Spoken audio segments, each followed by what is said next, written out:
Hello everyone, welcome back. In this video, I'm going to show you how to set up your fiat wallet on crypto.com. For that, first of all, you need to launch your crypto.com application. Then you need to log in into your account if you haven't already. Over here, tap on the option of accounts tab here in the bottom. Now, previously when you were using crypto.com application, there was an option of fiat wallet or fiat cryptocurrency type of wallet.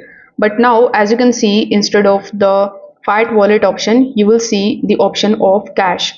So here, when you tap on the option of open right next to cash, you will be asked to open a USD bank account.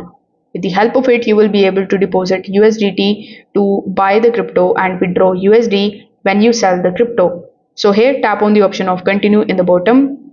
After that, you need to submit some of your details like your banking details and your personal documents.